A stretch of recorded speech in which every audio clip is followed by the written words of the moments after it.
Hello, Microsoft. How you doing? Yeah, I downloaded Microsoft Paint, and I'm having trouble finding the option to go hard in it. What made you so special? Nothing. I'm just a kid from Brooklyn.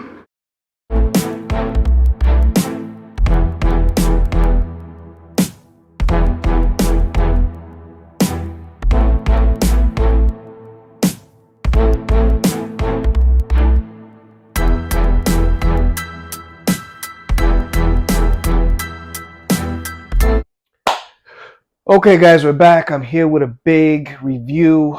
Ant-Man and the Wasp, Quantamania. Just watched it last night.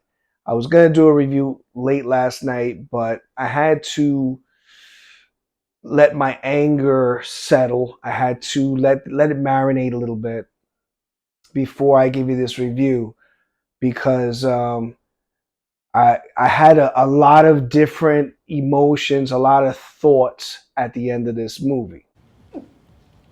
Are you okay? I'm fine. I just threw up in my mouth a little bit. When you just did what you just did.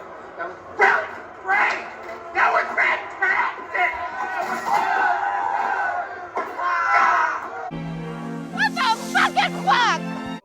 So just so you know, when it comes to the MCU, I'm a big fan.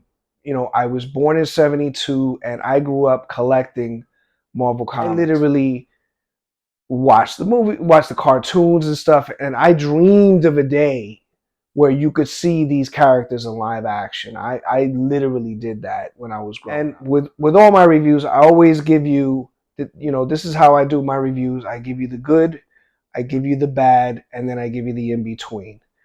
So let's start with the good. The good is Jonathan Majors as Kang. Totally delivered. Totally steals the show.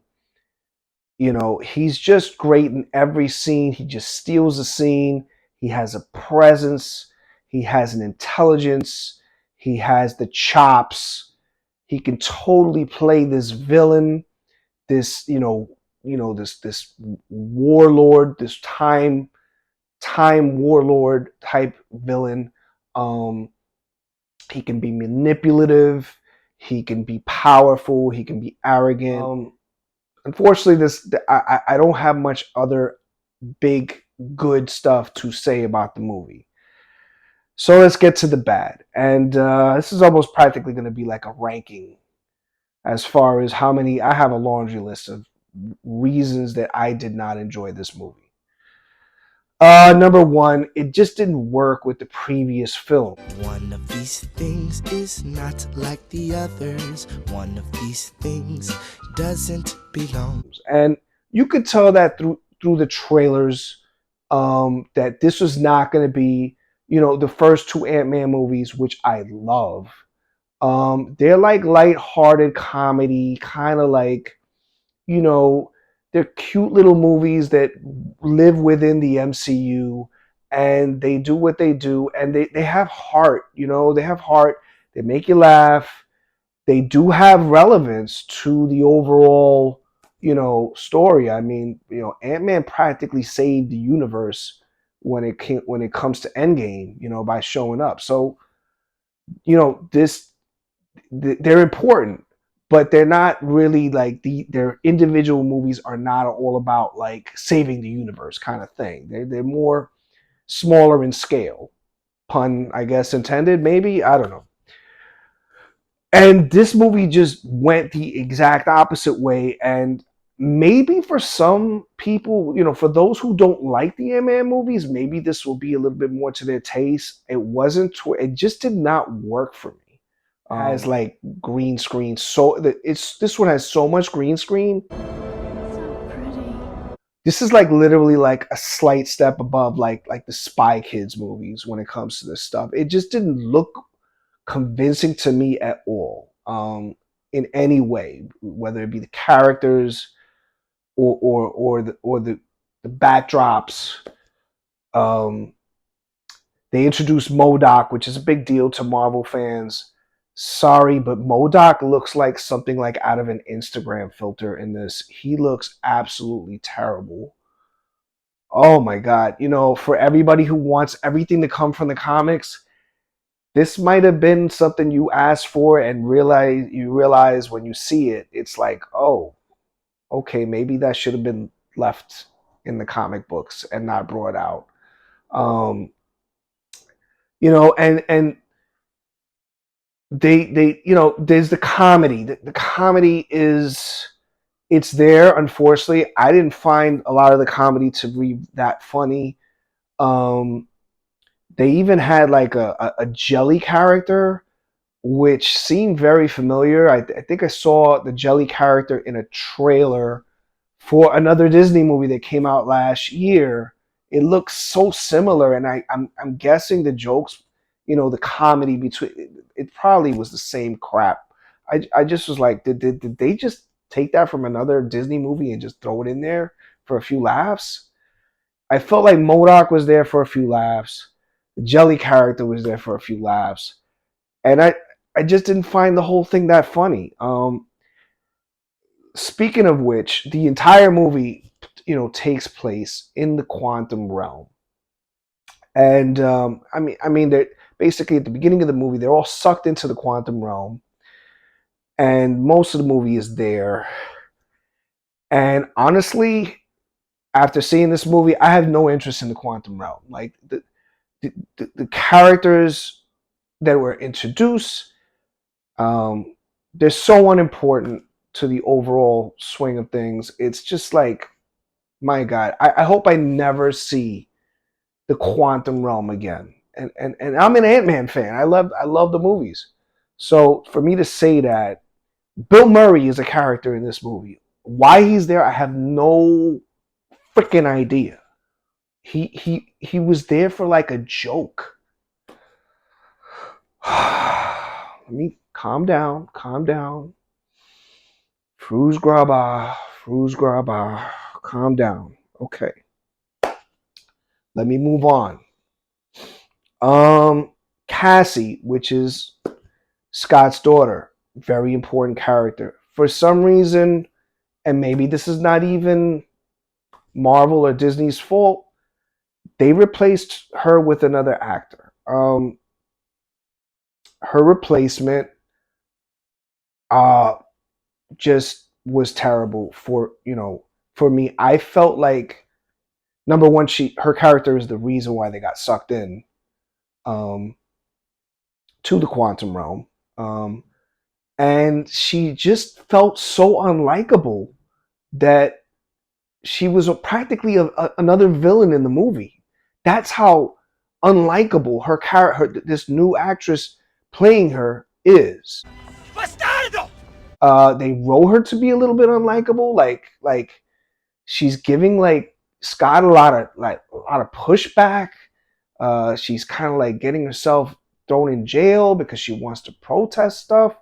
I have no idea what's going on. Like, I really wasn't feeling any of that compared to the sweet little girl that we were introduced in the first two movies. And then, you know, she got like a time jump in Endgame, and she seemed so sweet in that. So, you know, I was baffled by that. Also, a lot of the characters in this movie are kind of put to the side, like for the majority of the movie. The title of this movie is Ant-Man and the Wasp: Quantamania. The Wasp was barely in this movie. At least the way it felt like that for me. She's literally the headliner. For some reason, Evangeline Lilly, who plays the Wasp, I don't know if it was by her choice or the studio, she got herself in contention for worst hairstyle ever in a Marvel movie. She's taking on Captain Marvel. You guys decide that. My last negative is, and it's the big one for me. It's what I call the Disney safe zone. I want to get deeper with that when I hit the snap later. that we're going into spoilers because I'm not gonna bother. This movie is not worth me doing a whole other video for spoilers. Not doing it. It's not worth that. It's not good enough, to be honest. And there's not enough to speak about. But Disney just honestly, look, Disney just plays it safe so much sometimes, and they cater to children. And I know that children are a big target audience for these movies, but there are adults who watch these movies too, and you have to feed both. You can't just, and I get it, you're Disney, you're family friendly and all that, but it's proven that like movies like Deadpool and Logan, you can do serious comic book movies with adult content and you're not going to lose money. If it's a money thing, you're not going to lose the money. And you've done it to some extent with certain movies. So I'm going to get into spoilers in a minute, but that's pretty much the bad. There's probably more, but I really don't want to like just spend this video trashing this movie, from beginning to end. So the in between. The in between is there are two end credit sequences, and they're very interesting. If you know the comics, if you know the comics, you're gonna be a little wowed by these two because they're definitely heading towards certain directions. You already know that this is kicking off. Kang is the big bad guy in the Marvel universe now. It's leading towards certain Avengers movies. It's leading toward Kang Dynasty. It's leading towards Secret Wars, etc., etc. You guys already know that, those who are Marvel fans. So that would be the in between. If you don't know about any of that stuff and you're just watching the movie for entertainment, you're gonna look at these end sequences and be like, okay,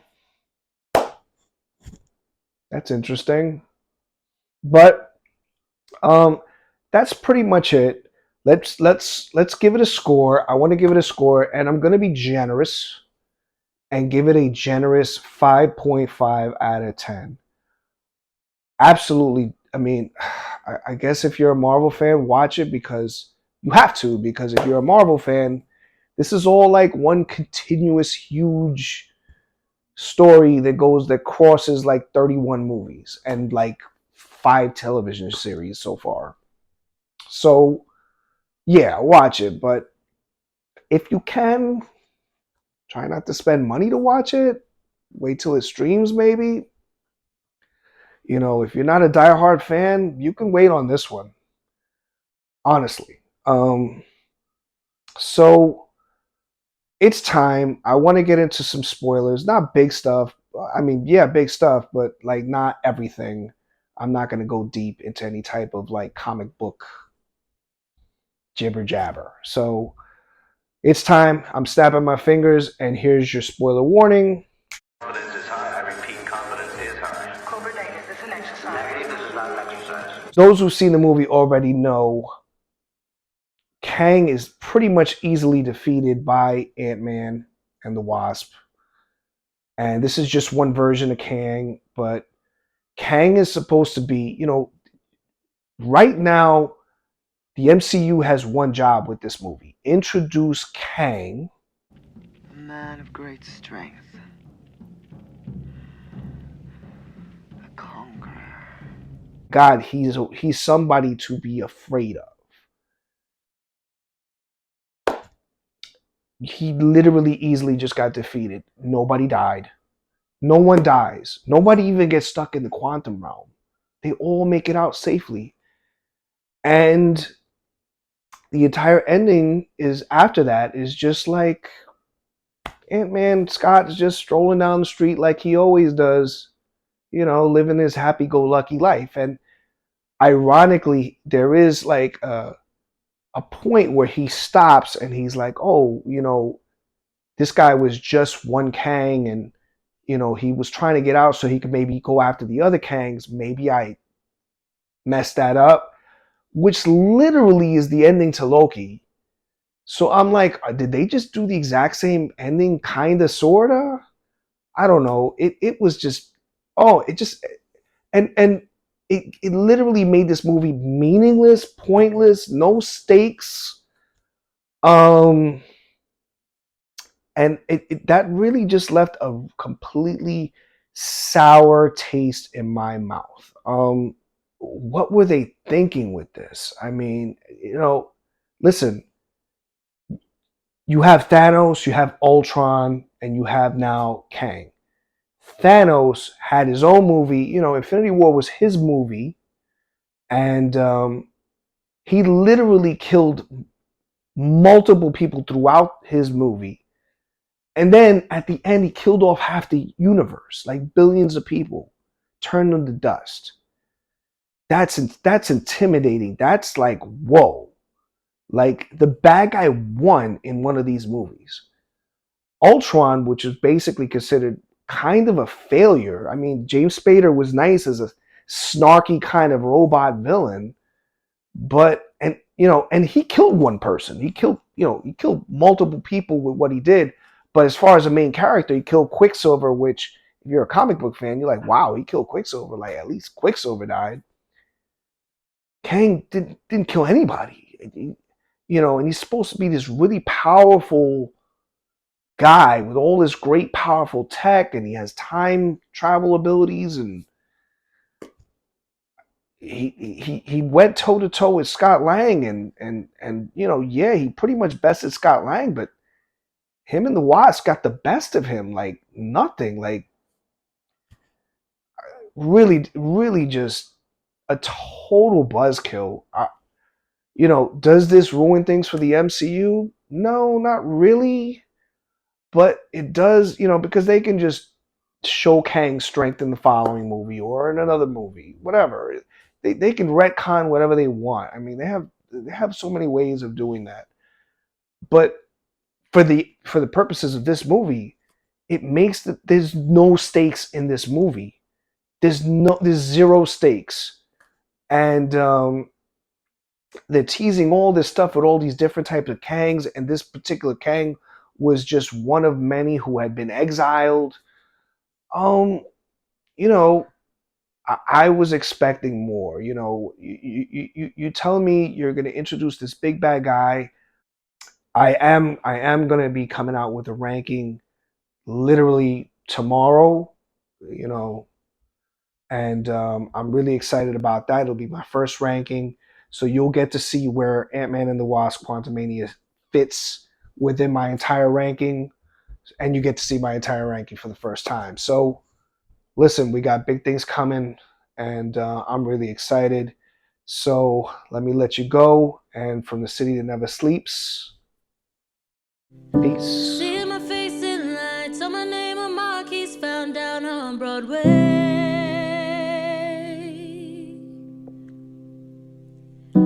Even if it ain't what it seems, I got a pocket full of dreams, baby. I'm from New York.